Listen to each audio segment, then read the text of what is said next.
Hello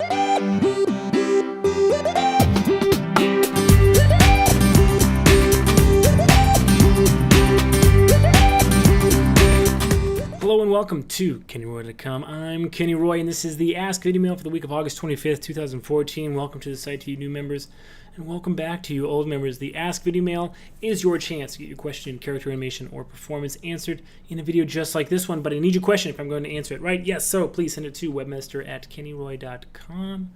I go through all the questions and I answer the ones that I think will help the most people. There's no such thing as a stupid question, and it is the best way to get the most out of the site. You all know the deal. That's the drill. I'm exhausted. We are almost a week to the end of collabs, and then I'm off to Czech Republic to speak at animalia.eu. Check that out, animalia.eu. If you missed this year's workshop, you missed out. Some heavy hitters, I am afraid. Neil Helm. What's Neil Helm? I think Neil Helm from Pixar. Keith Lango. You all know who Keith Lango is. Jason Schleifer from DreamWorks. Pretty cool. And animalia.eu is the website. Let me just see if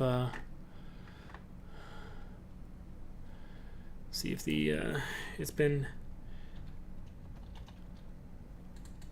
updated with next year's courses. Probably not. It's still pretty darn early. But if you are interested, go to the site and get in touch with David, the organizer. He is he's the best.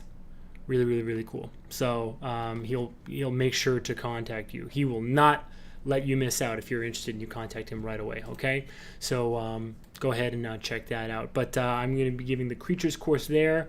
I built a deck over the past 6 weeks, so I'm exhausted. But you know what? Onwards and upwards. Let's get to some awesome Maya question right now. I picked a pretty fun one today. Check it out.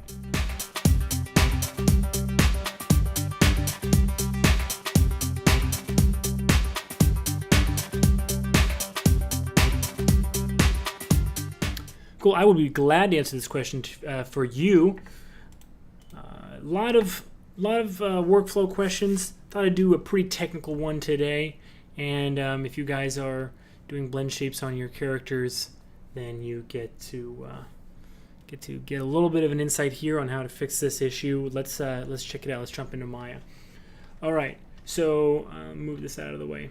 I have a setup here with an eyelid. All right, very simple eyelid. Okay, on a eyeball. Here's the eyeball. Actually, let me assign a new material so you can see what the heck is going on here. Okay, so here's my eyelid. And I have a few blend shapes. Where are my blend shapes? Actually, we can just... actually, you know, I probably should go through the whole process for you. Okay, instead. Let me just delete all history on this and this. Okay, cool. So here's my eyelid. Okay, so it is closed right now. I'm going to make the open blend shape. Okay, by just rotating these up like this. Okay. Oops, did I duplicate that first? No, sorry. My bad.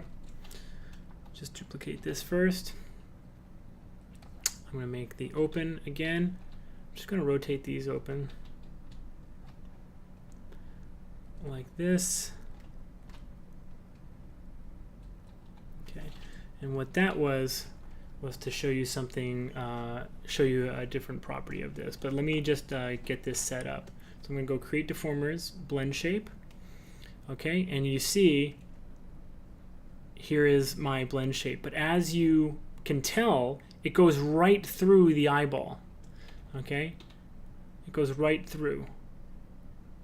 And why does it do that? It does that because blend shapes interpolate linearly. There's no way to go outside the trajectory of a linear path between the two objects. Let me show you what I mean by that.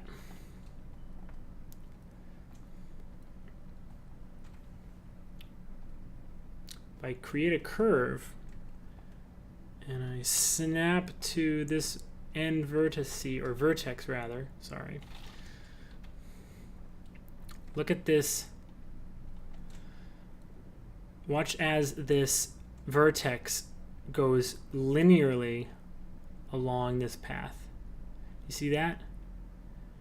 So a blend shape blends on a straight line between the position of one vertex and the position of the same vertex but in a different spot on the mesh. All right, and there's no way around this. Now, the animator asked about in-between shapes, and in-between shapes can be used to fix this, but let me point out something about an in-between shape that you may not like. Okay. If I did an in-between shape that had the eyeball or the eyelid out here, okay, so here's like halfway. If I corrected this and added this new shape as a corrective shape for this eyelid, then all I would end up getting basically is two corners. Actually, let me go back. Tool settings, linear. Okay, all I would end up getting is two corners, or one corner rather, something like this. All right, so the vertices again would go linearly out to that first corner and then linearly down to where they are. So as you can probably imagine, you need far more corrective blend shapes than you would ever want to make to get that perfect eyelid, to get it like moving on a curve.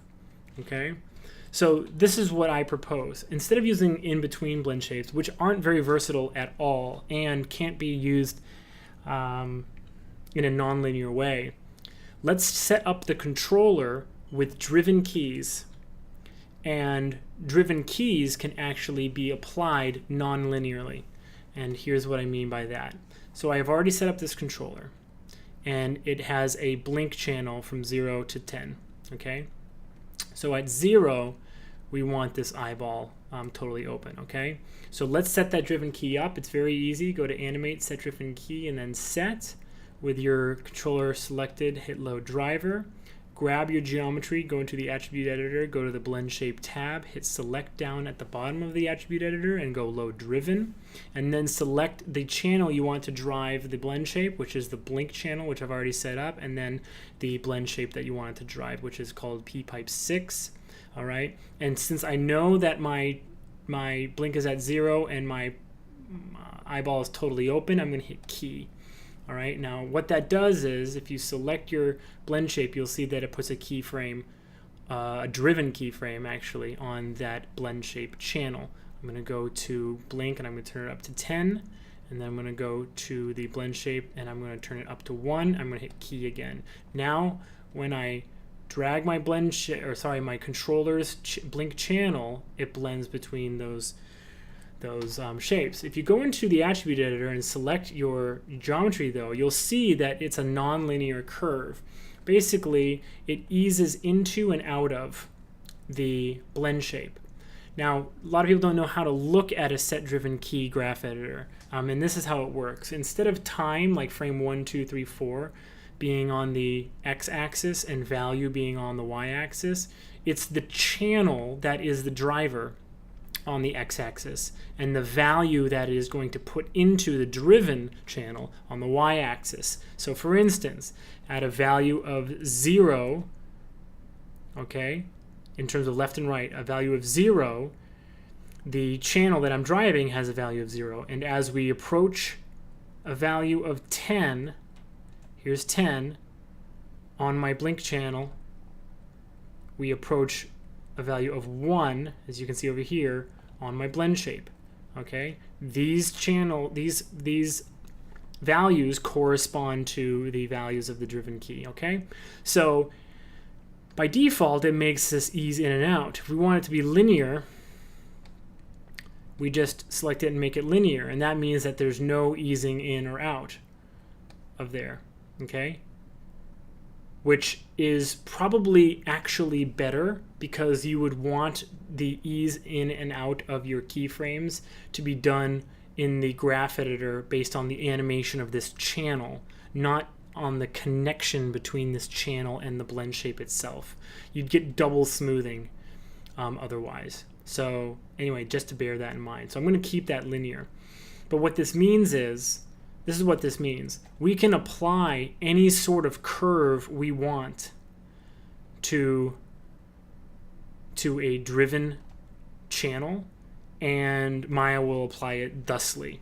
All right, so let me show you why this is cool. So now I'm going, if I dial up my blink channel, the blend shape is actually going to overdrive a little bit and then come back. Now let me show you that in action. All right, I'm at 0. I'm driving it up 2, 3, 4, 5, 6, 7, 8, 9, 10. You see that? 0 and 10. 0 and 10. You see that? I'm not switching directions. I'm going from 0 to 10, but because of the curve of this influence, it is being put in like that. Now, why am I talking about it like in this way, linear and nonlinear? Here's why. If we just make a third blend shape, okay, that is an intermediate blend shape between these two, and apply it nonlinearly, we can actually get curved behavior from our eyelid. Now let me show you how to do that. I'm going to grab these verts. Oh, they're already selected for me. How fancy. And I'm going to make it just kind of an in-between shape, like a halfway shape. We're going to change all this, so it doesn't matter for now. And I'm going to make my blink a value of 5, which is the intermediate shape. And I'm going to apply this, edit deformers, blend shape, add. All right, and in this blend shape, I'm going to dial this up to 1. Okay, now it just kind of screwed everything up, but we can now, because this is at an influence of 1, I know that at its most powerful, if you want to call it that, this will be influencing the halfway point of this blend shape of the blend between the open and close, which is totally linear right now. It'll be affecting it however it shows up on screen right now. So I'm getting actually like one-to-one feedback on what this looks like. So what I want to do, what I'm trying to do, is to get this to be, let me deselect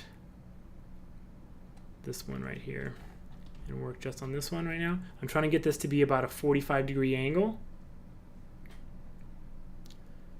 Okay.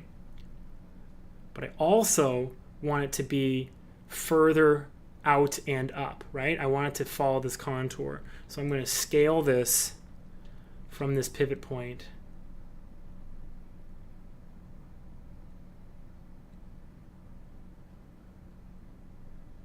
And sort of eyeball it about halfway, like that. Okay? So now at a value of 1 on this new blend shape, it applies and makes basically the linear transition go through this intermediate point. Now I'm going to do another driven key. I'm going to reload the blend shape node and go load driven, and now we have that P pipe 8. And I'm going to say blink at 0.5, or sorry, at a value of 5 on my blink channel, this P pipe 8 has an influence of 1. I'm going to hit key. Okay? And then I'm going to do a little trick, just make my blink of 0, hit key, and then make my blink 10 and hit key, and then I'm going to edit that driven key after instead of before.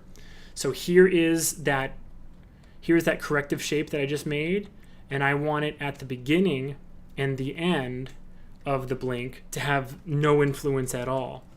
And as you can see, it eases into that influence and eases out of it.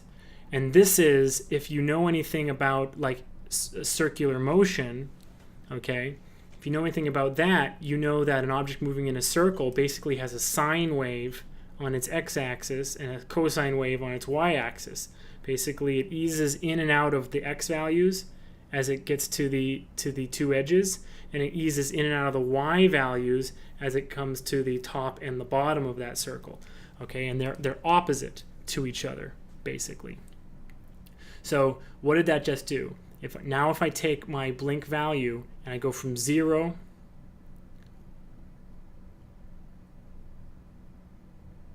to 10, do you see how it now takes a curved trajectory through that? Now, it's a little bit wobbly.